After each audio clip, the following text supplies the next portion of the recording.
ओम शांति। आज 8 जुलाई 2025। आज की मुरली से मुख्य बातें सुनेंगे। आज बाबा ने कहा, मीठे बच्चे, यह तुम्हारा जीवन बहुत बहुत अमूल्य है। ये जो तुम्हारा जीवन है, बाबा कहते हैं, बहुत बहुत अमूल्य है, क्योंकि तुम श्रीमत पर विश्व की सेवा करते हो। श्रीमत पर विश्व की सेवा करते हो और इस हेल को हेवन बना देते हो। श्रीमत पर विश्व की सेवा करके इस नरक को स्वर्ग बना देते हो। प्रश्न है आज की मुरली से, खुशी गायब होने का कारण तथा उसका निवारण क्या है? उत्तर दिया बाबा ने, खुशी गायब होती है, पहली बात क्या है?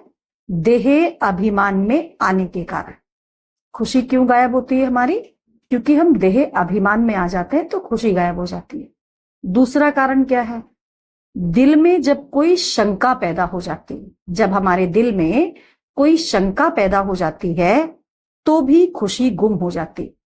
इसीलिए बाबा राय देते हैं, जब भी कोई शंका उत्पन्न हो, जब भी कोई शंका उत्पन्न हो तो फौरन बाबा से पूछो, फौरन बाबा से पूछो। देही अभिमानी रहने का अभ्यास करो तो सदैव खुश रहेगी।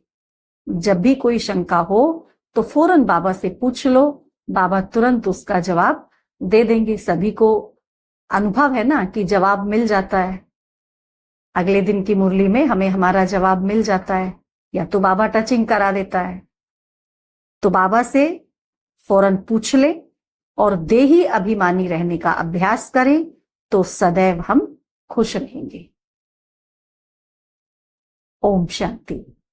बाबा ने कहा, ऊंचते ऊंच भगवान और फिर भगवानु वाच। बच्चों के आगे बाबा किसके आगे बात करता है? केवल अपने बच्चों के आगे। बाबा कहते, मैं तुमको ऊंचते ऊंच बनाता हूं। बाबा हमको क्या बना रहे हैं? ऊंचे ते ऊंचा बना रहे हैं।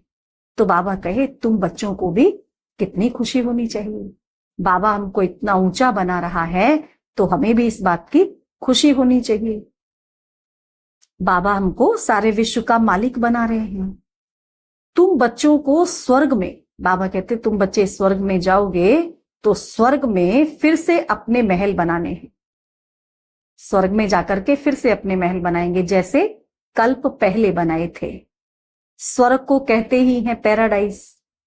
पुराणों से पैराडाइज अक्षर निकला है। स्वर्ग को कहते हैं ना पैराडाइज, हेवन, बहिष्ठ, ये सब स्वर्ग के नाम हैं। कहते हैं मान सरोवर में परियां रहती थी, उसमें कोई टुपका लगाए तो परी बन जाए। वास्तव में है ज्ञान मान सरोवर। ये जो बाबा ज्ञान सुना रहे हैं, जब हम इस ज्ञान में डुबकी लगाते हैं तो क्या बन जाते हैं? परियां बन जाते हैं, देवी देवता बन जाते हैं। तो बाबा कहते, अभी तुम अच्छी रीति जानते हो कि कल्प पहले जिन्होंने राज्य लिया है वह जरूर आएंगे। बाबा कहते हैं, मैं भी कल्प कल्प आकर भारत को स्वर्ग बनाता हूं। पूरा 84 जन्मों का हिसाब बताया बाबा ने, पूरा 84 जन्मों का हिसाब। सतयुग में तुम अमर रहते हो, वहां अकाले मृत्यु तो होती नहीं, तो इसलिए कहते हैं देवताएं अमर होते हैं। तो क्योंकि अकाले मृत्यु नहीं होती है वहां। तो धारणा के लिए आज की मुरली से सार है। पहला पॉइंट है, स्थूल सूक्ष्म खिदमत कर। स्थूल और सूक्ष्म खिदमत माने सेवा कर अपार खुशी का अनुभव करना और कराना है। सूक्ष्म व स्थूल सेवा करके अपार खुशी का अनुभव करना भी है और दूसरों को भी कराना है। चलन और खान पान में बहुत रॉयल्टी रखनी है। अपनी चलन कैसी हो? श्रीमत अनुसार हो। खान पान कैसा हो? श्रीमत अनुसार हो। रॉयल्टी रखनी है। श्रीमत अनुसार अपना खान पान और चलन सब रखना है। दूसरा है, अमर लोक में ऊंच पद पाने के लिए अमरलोक में हम चाहते हैं ऊंच पद पाएं, तो उसके लिए पवित्र बनने के साथ साथ और क्या करना है? पवित्र बनने के साथ साथ दैवी गुण भी धारण करने हैं। क्योंकि क्या बनना चाहते हैं? देवता बनने के लिए तो ये पढ़ाई पढ़ रहे हैं, तो देवता बनना है तो उसके लिए क्या चाहिए? दैवी गुण जरूर चाहिए। तो दैवी गुण भी अपने अंदर धारण करते हुए चलना है। अपना पोता मेल देखना है, अपना पोता मेल चेक करना है 24 घंटे में एक बार। सारे दिन भर में रात को सोने से पहले अपना पोता मेल चेक करें कि हम बाबा को कितना याद करते हैं। हमने आज दिन भर में बाबा को कितना याद किया, कितने घंटे हमारी याद रही, और कुछ हमने गलत तो नहीं किया। कितनों का के साथ अच्छा किया, कितनों को दुआएं दी, कितनों को सकाश दिया। पूरे दिन का पोता मेल शाम को चेक कर। अविनाशी ज्ञान रत्नों की कमाई हम जमा कर रहे हैं। अपने लिए अविनाशी ज्ञान रत्नों की कमाई हम जमा कर रहे हैं। प्योर बने हैं जिससे धारणा हो सके, इतने प्योर बने हैं जिससे धारणा हो सके। आज वरदान दिया है बाबा ने, सेवा करते हुए याद के अनुभवों की रेस करने वाले, सेवा करते हुए याद के अनुभवों की रेस करने वाले सदा लवलीन आत्मा भाव। याद में रहते हो, लेकिन याद द्वारा जो प्राप्तियां होती हैं, याद में रहते हो लेकिन याद द्वारा जो प्राप्तियां होती हैं, उस प्राप्ति की अनुभूति को आगे बढ़ाते जाओ। प्राप्तियों की अनुभूति को आगे बढ़ाते जाओ। इसके लिए अभी विशेष समय और अटेंशन दो। इसके लिए विशेष समय और अटेंशन देना है, जिससे मालूम पड़े कि यह अनुभव के सागर में खोई हुई लवलीन आत्मा है। जिससे दिखाई पड़े कि ये अनुभवों के सागर में खोई हुई लवलीन आत्मा है। जैसे पवित्रता, शांति के वातावरण की भासना आती है। हम किसी स्थान पर गए तो कई बार हमें लगता है ना, कितनी शांति थी यहाँ पर, कितना अच्छा, कितनी पॉजिटिविटी महसूस हुई।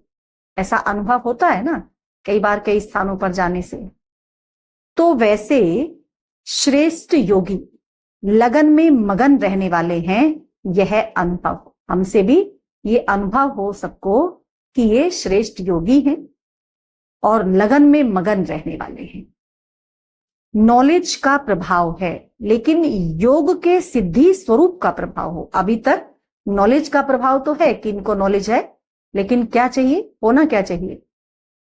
योग के सिद्धि स्वरूप का प्रभाव हो। सेवा करते हुए याद के अनुभवों में डूबे हुए हो। सेवा के साथ साथ याद के अनुभवों में डूबे हुए हो। याद की यात्रा के अनुभवों की रेस करो। याद की यात्रा के अनुभवों की रेस करो। याद की यात्रा के किसके ज्यादा अनुभव है, उसमें रेस करनी है। मेरे ज्यादा अनुभव, मेरे ज्यादा अनुभव, ऐसे। आज की मुरली से स्लोगन है, सिद्धि को स्वीकार कर लेना, अर्थात भविष्य प्रारब्ध को यहां ही समाप्त कर देना। सिद्धि को स्वीकार कर लेना अर्थात भविष्य प्रारब्ध को, जो भविष्य में मिलने वाला था, माना उसको हमने यहां ही स्वीकार कर लिया और स्वीकार करके उसको समाप्त कर। तो इसलिए सिद्धि को स्वीकार नहीं करना है। अव्यक्त इशारे, संकल्पों की शक्ति जमाकर, संकल्पों की शक्ति जमाकर श्रेष्ठ सेवा के निमित्त बनो। जितना जितना आप बच्चे श्रेष्ठ संकल्प की शक्ति से संपन्न बनते जाएंगे, जितना जितना आप बच्चे श्रेष्ठ संकल्प की शक्ति से संपन्न बनते जाएंगे, उतना श्रेष्ठ संकल्प की शक्तिशाली सेवा का स्वरूप स्पष्ट दिखाई देगा। उतना ही सेवा का स्वरूप भी स्पष्ट दिखाई देता है। हर एक अनुभव करेंगे कि हमें कोई बुला रहा है। हर कोई क्या अनुभव करेगा? कि हमें कोई बुला रहा है, कोई आवाहन कर रहा है हमारा, हमें कोई बुला रहा है, कोई दिव्य बुद्धि द्वारा शुभ संकल्प का बुलावा हो रहा है। ऐसी अनुभूति होगी सबको कि कोई दिव्य बुद्धि द्वारा शुभ संकल्प का बुलावा हो रहा है। कोई फिर दिव्य दृष्टि द्वारा बाप और स्थान को देखेंगे, दिव्य दृष्टि के द्वारा उन्हें बाबा और स्थान का साक्षात्कार होगा कि मुझे कहां पहुंचना है। वो स्थान भी उनको दिखाई देगा कि कहां जाना है, कौन बुला रहा है, कहां मुझे पहुंचना है, वो भी दिव्य दृष्टि के द्वारा वो देख सकेंगे। दोनों प्रकार के अनुभवों द्वारा बहुत तीव्र गति से, दोनों प्रकार के अनुभवों द्वारा बहुत तीव्र गति से अपने श्रेष्ठ ठिकानों पर पहुंच जाएंगे। दोनों ही प्रकार की अनुभूति के द्वारा दोनों ही अनुभव होंगे। कोई बुला रहा है, ये भी अनुभव होगा, और साथ साथ बाबा का और उस स्थान का भी उनको दिव्य दृष्टि के द्वारा साक्षात्कार होगा। तो दोनों ही अनुभवों के द्वारा बहुत तीव्र गति से वो अपने श्रेष्ठ ठिकानों पर पहुंच जाएंगे। अच्छा, ओम शांति।